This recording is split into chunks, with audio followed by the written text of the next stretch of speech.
Hola, antes de comenzar con esta historia me gustaría que le hicieras like a este vídeo y te suscribas para poder subir más contenido como este. Novela. Hermana, en esta vida yo soy la reina. Episodio 327, Diálogo parte 2. Alfonso se molestó por la intromisión de Rafael, pero no lo demostró en absoluto. En cambio, preguntó con suavidad. ¿No cedes el paso a los pasajeros? Miró a Ariadne. Todo lo que podía ver era la coronilla de su cabeza y su cabello negro jadeaba con su respiración. Creo que la condesa está un poco borracha, así que me la llevaré hasta que despierte y tome un poco de aire frío. Sin embargo, Rafael no se echó atrás. Por eso digo esto. La voz de Rafael, que no era más que sarcasmo, empezó a llenarse de ira. ¿No es la actitud correcta de una pareja dejar a una mujer soltera borracha a un hombre casado y dejarle ir por un jardín apartado sin nadie alrededor?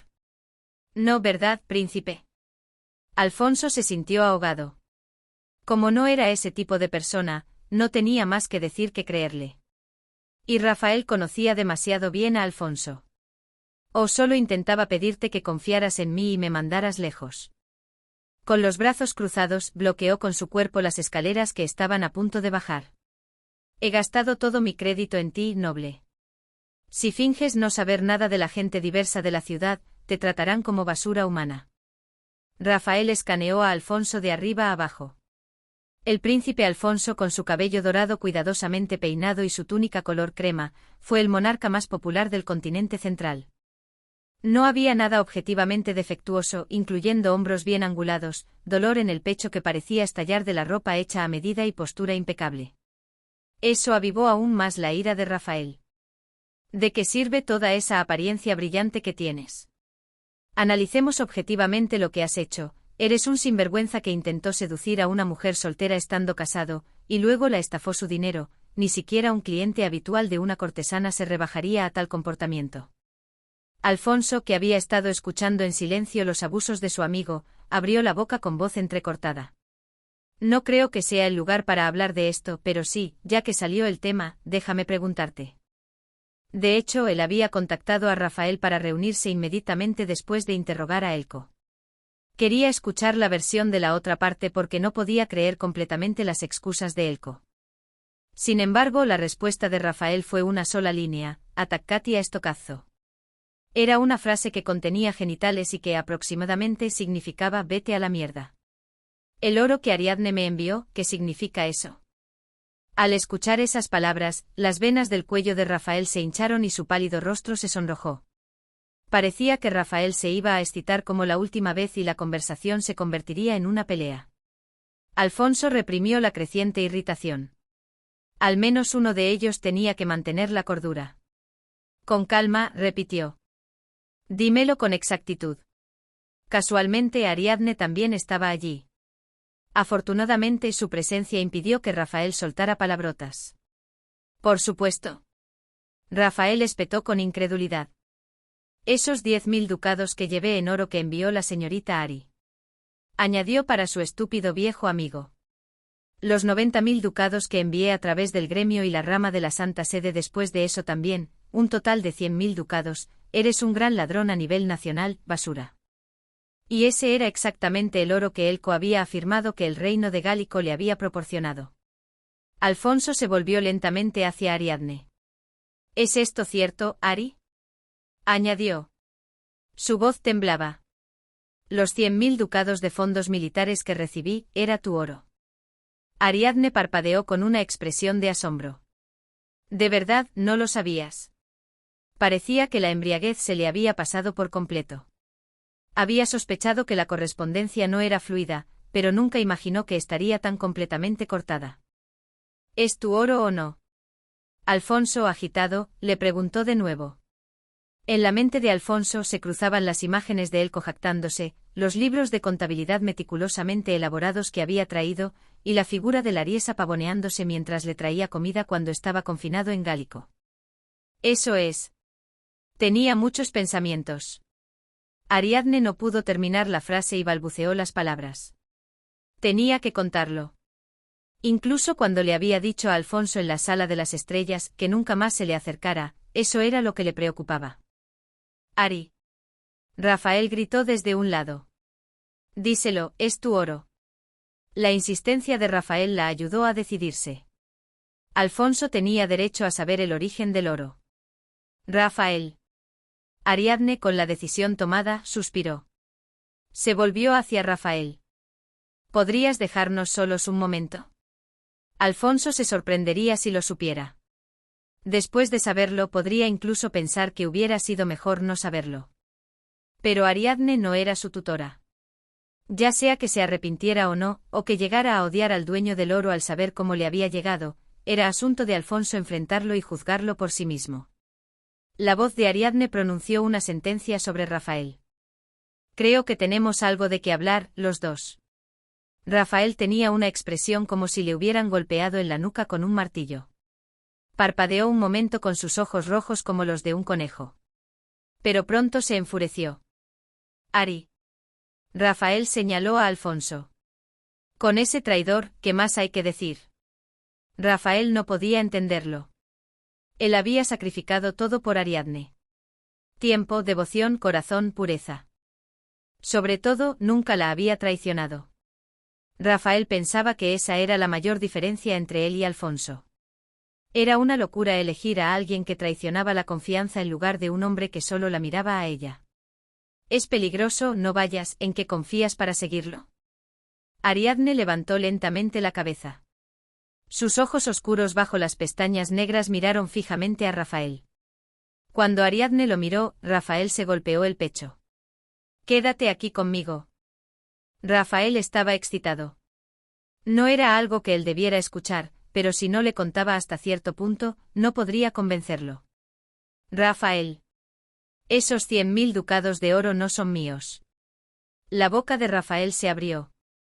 Ariadne le repitió al hombre sin palabras. Tengo algo que hablar a solas con Alfonso. Volveré enseguida.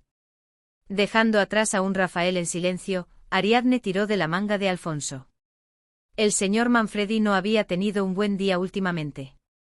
No pudo asistir a la divertidísima escena en la que el príncipe Alfonso intimidaba al marqués de Guatier y el señor Manfredi había imaginado que Alfonso incluso lo agarraría por el cuello y tuvo que quedarse custodiando el palacio real. Soy un perro guardián, un perro guardián. Se quejó al señor Bernardino y por ello, se perdió el baile de debutantes de la princesa Bianca, el punto culminante de la primera mitad del año.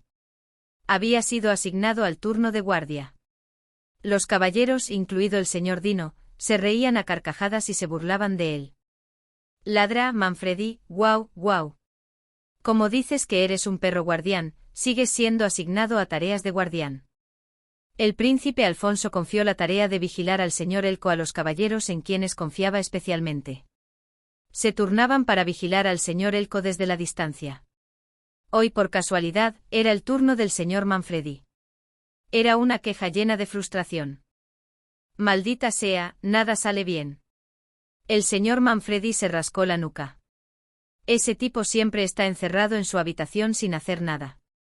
Estoy a punto de preguntarle si al menos bebe agua, pero la persona que debería estar con él no es un caballero de vigilancia, sino una niñera.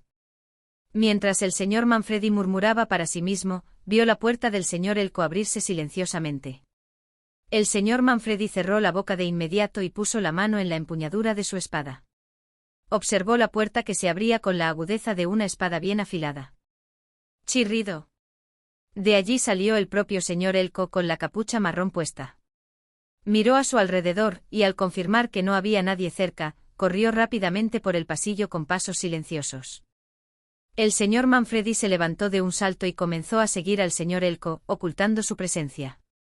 El lugar al que Ariadne llevó a Alfonso no era el jardín que se extendía en el patio trasero.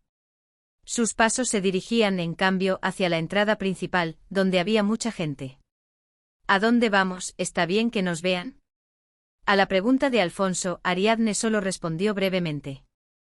Solo sígueme. Ahora tienes que ir a un lugar conmigo. Afortunadamente, la fiesta de Bianca aún estaba en pleno apogeo. Como ellos eran los únicos que abandonaban el salón de baile, Ariadne y Alfonso no se encontraron con caras conocidas. Al llegar a la entrada principal, ella llamó al carruaje de la familia de Mare. El carruaje llegó rápidamente. Vamos. Si los chismosos lo hubieran visto, habrían armado un escándalo por el secuestro del heredero al trono, pero Alfonso subió en silencio. Si él la hubiera secuestrado, lo habría hecho, pero ella no tenía la fuerza física para secuestrarlo a él. Sin embargo, no solo la fuerza física impulsa a las personas a actuar. Mientras Alfonso reflexionaba sobre esa atracción incomprensible, Ariadne le susurró el destino al cochero. Entendido, condesa. El carruaje no corrió mucho. Después de recorrer las calles de la ciudad durante menos de 30 minutos, el carruaje llegó frente a un gran edificio en un barrio humilde. Allí el carruaje pasó por la puerta principal exterior y entró en el patio delantero. Aquí es. Alfonso también conocía bien el lugar. Detrás del edificio de piedra, se veía un patio trasero que también le resultaba familiar. Ariadne asintió con la cabeza. El hogar de Rambouillet. El carruaje se detuvo frente a una puerta lateral junto al edificio, no en la entrada principal. Ariadne, al bajar del carruaje, sacó una pequeña llave y abrió la puerta para entrar. Todavía sostenía la manga de Alfonso. Ariadne conocía todos los caminos que pasaban desapercibidos. Llevó a Alfonso al piso más alto, a la oficina del director del hogar. Ariadne dejó al príncipe en la oficina y se arrodilló en la esquina de la pared más interior, comenzando a manipular algo. «Ari, ¿qué estás haciendo?» Ella no respondió. Solo después de 17 sonidos de una placa de hierro girando, un clic, como si algo se hubiera soltado, resonó en la oficina de techos altos. Solo entonces Ariadne se dio la vuelta y llamó a Alfonso. «Ven aquí y abre esto, por favor». Lo que ella señaló era una manija redonda. Él giró la manija y tiró de la puerta con todas sus fuerzas, y la pesada puerta de hierro comenzó a abrirse lentamente. Chirrido. Ariadne, como una guía, lo esperó de pie en la posición donde el ángulo de apertura se hacía más grande. Cuando Alfonso, que había abierto completamente la puerta, regresó a ella, Ariadne señaló el interior. «Entra». Alfonso entró lentamente. Dentro había una lámpara de aceite preparada.